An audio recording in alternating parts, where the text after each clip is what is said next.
Today, on the 86th day of the practice of the Bhagavad Gita, as we are actually approaching the end of the teachings of the Bhagavad Gita, not the teachings, but the practice of the Bhagavad Gita, we have come to that part of the 18th Adhyay, where Bhagwan is actually giving us the qualifications of those who should study the Gita and the benefits of that study.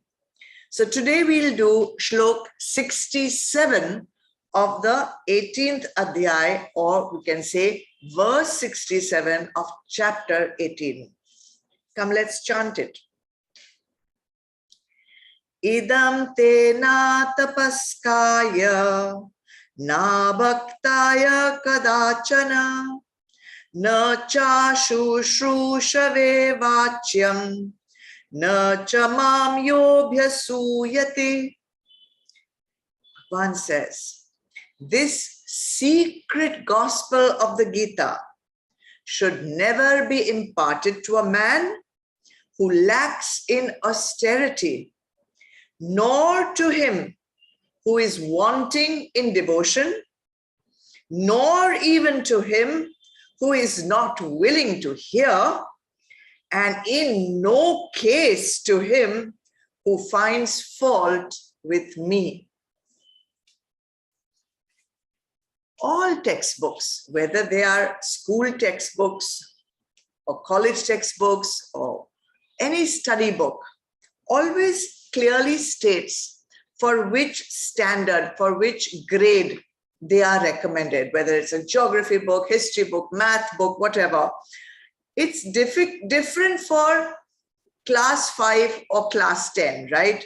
Each level has a different level of maturity, of understanding, and it is useless to give a class 10 book to a class 5 student.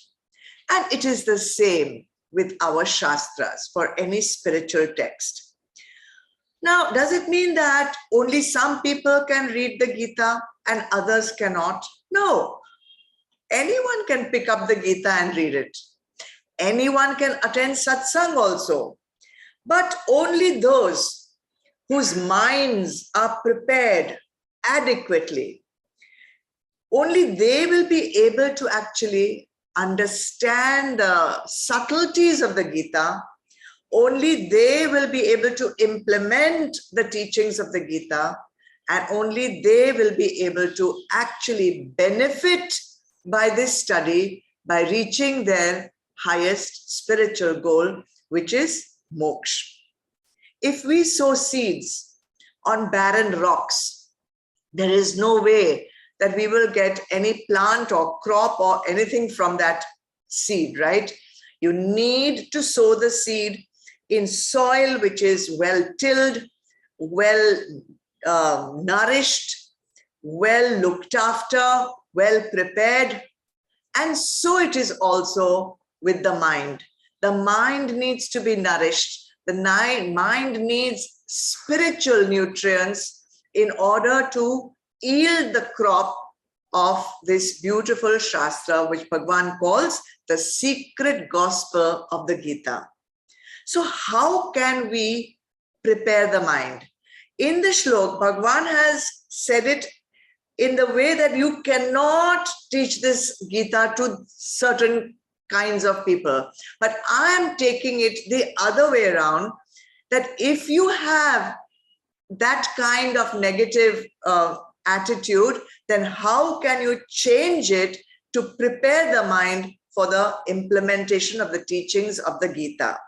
So here in this Shlok, there are 4 action points that we can take to prepare the mind to benefit the maximum from this beautiful secret gospel of the Gita.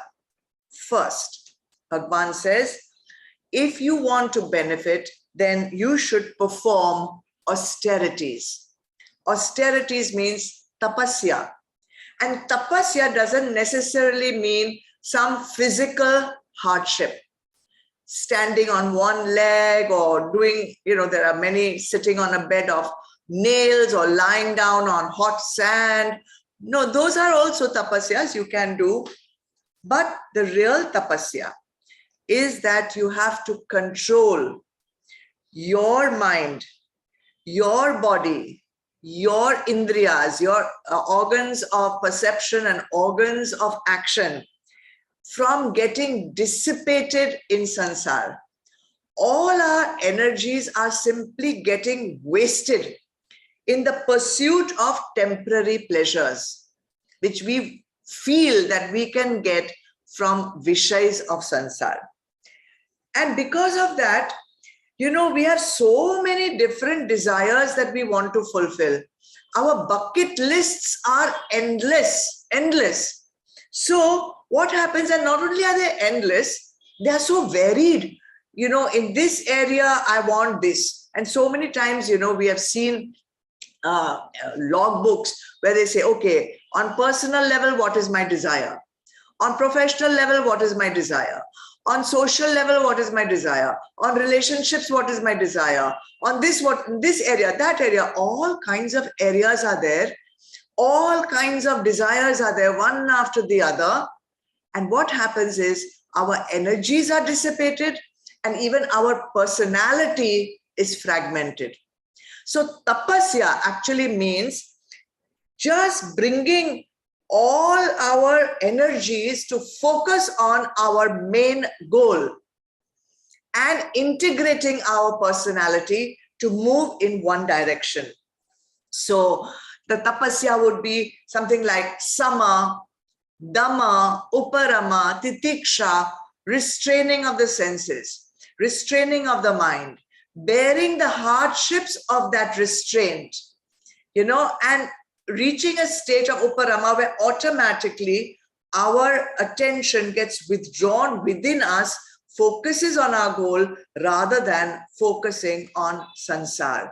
So if you are a sadhak who is studying the Gita and wants to benefit from it, then Bhagavan says you will benefit if you do this kind of tapasya, sama, dhamma, uparama, for which you will need titiksha. Then Bhagavan says, if you want to benefit, you need to develop devotion, bhakti. So just as it is important to prepare the mind, prepare the indriyas, prepare our intellect for this study, we also have to prepare and develop the heart. It is not enough to intellectually embrace the teachings of Bhagavan, to, with a logical mind and, just intellectually argue, debate, discuss the various teachings, what is good, what is bad. That is good, but it's not enough. Just as we embrace it intellectually, we must embrace the teachings with the heart. Meaning, we have to identify with that goal. We have to love the goal. We have to love the goal that we are pursuing, that we have chosen to pursue. You see, this cannot be forced onto you. It has to open up automatically, like the petals of a bud. You can't force them open. If you try to force them open, they will simply break. Similarly, bhakti, devotion, love for God cannot be forced upon you. They have to be nurtured. Just like you will give that plant with that bud good sunlight, good water, good soil, tend to it, attend to it. In the same way, we have to give spiritual nutrients to the heart so that it blossoms in bhakti. So what are the sadhanas? What are the spiritual nutrients that open up the heart and develop bhakti? I have told you many times before, there are 9 different spiritual nutrients you can give your heart. What are they? Shravanam, listening, not just hearing. Listening, not reading. Listening to the Shastras with attention, with love, with devotion. Shravanam. Then Kirtanam, singing bhajans, singing kirtans like we do on Friday evening. Smaranam, remembering God's name, doing jap of Bhagwan's name, whichever is your Ishtadev or whichever is your Guru mantra. Pada Sevanam is doing seva of Bhagwan. The ideal Pada Sevanam is done by Lakshmi Mata when she presses the feet of Bhagwan Vishnu. Archanam, Archanam is performing puja. There is Nitya puja to be done every day. So that also develops bhakti in the heart. Then there's Vandanam. Vandanam is offering prayers. It comes along with puja. Dasyam, doing seva in mandirs, doing seva in ashrams, doing seva in, of people, of different, in Lok Sangra, that kind of, for the welfare of the community. Dasyam. And Sakhyam, being a friend of Bhagwan. How do you be a friend of Bhagwan? By being in close contact with Bhagwan, by talking to Bhagwan, by praying to Bhagwan, by doing seva of Bhagwan. That's how you become Sakhyam of Bhagwan. And finally, Atma Nivedan, total samarpan to Bhagwan. If you have these bhavs, not all, not necessary, even one of them, then you will start developing bhakti in your heart. And when you start developing bhakti in your heart will open. And when your heart opens, your mind will also open. You'll understand the teachings. You'll be able to implement the teachings, and the rest is history. You will reach your final spiritual goal. Then comes the third qualification. Be willing to listen to the knowledge. Hearing is easy. Hearing, you cannot help it. Your ears are open, you will hear. But listening is more difficult because there are many things that come in the way of listening.